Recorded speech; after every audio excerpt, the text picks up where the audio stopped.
নমস্কার, সোজা ঘরোয়া রান্না উইথ তপতি চ্যানেলে আপনাদের অনেক স্বাগত। আজকে আমি দুটি গাজর দিয়ে একটা ভিন্ন স্বাদের রেসিপি আপনাদের তৈরি করে দেখাবো। গাজর দুটো ভালো করে পরিষ্কার করে খোসা ছাড়িয়ে ধুয়ে নিয়েছি।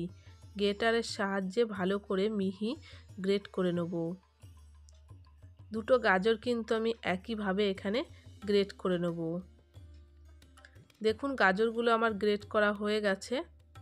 কড়াই বসিয়ে দেবো। কড়াইটা গরম হয়ে আসলে অল্প পরিমাণ রিফাইন তেল দিয়ে দেবো। তেলটা নাড়াচাড়া করে গ্রেট করা গাজরগুলো দিয়ে দেবো। গাজরটা দিয়ে ভালো করে তেলের সাহায্যে নাড়াচাড়া করে নেব। আপনারা কিন্তু তেলের পরিবর্তে বাটার দিতে পারেন। পরিমাণ মতো লবণ দিয়ে আবারও ভালো করে নাড়াচাড়া করে এখানে আমি লিকুইড দুধ দিয়ে দেবো। দুধের বাটিটা ধুয়ে আবারও পরিমাণ মতন একটু জল দিয়ে দেবো। ভালো করে কিন্তু গাজরটা নাড়াচাড়া করে সেদ্ধ করে নিতে হবে। 2 চামচ মতন এখানে চিনি দিয়ে দেবো। মিষ্টিটা আপনারা পরিমাণ মতন দেবেন। ভালো করে নাড়াচাড়া করে নিয়ে এখানে একটু ফুটতে দেবো। যখন দেখব পাশে দিয়ে একটু ফুটে এসেছে তখন কিন্তু এখানে বাটি মেপে সুজি দিয়ে দিতে হবে। এখানে আমি ছোট বাটির 1 বাটি সুজি নিয়েছি। সুজিটা ভালো করে নাড়াচাড়া করে এখানে মিশিয়ে নেব। ওই বাটি মেপে 1/2 বাটি আমি এখানে চালের গুঁড়ি দিয়ে দেবো। আপনারা চালের গুঁড়ির পরিবর্তে ময়দা দিতে পারেন। ভালো করে নাড়াচাড়া করে এখানে একটা শক্ত ডো আমি তৈরি করে নেব। যখন দেখবেন কড়াইয়ের সাথে থেকে উঠে আসছে তখন কিন্তু এটা সম্পূর্ণভাবে হয়ে গেছে। মিশ্রণটা একটি পাত্রে আমি নামিয়ে নেব। নিয়ে হাতের সাহায্যে একটা মণ্ড তৈরি করে নেব।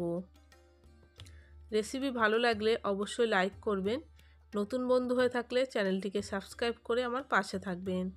হাত দিয়ে চেপে চেপে আমি গোল একটা শেপ করে নিলাম। একটু ঠান্ডা হয়ে আসলে সাইড দিয়ে কেটে চৌকো শেপ করে নেব।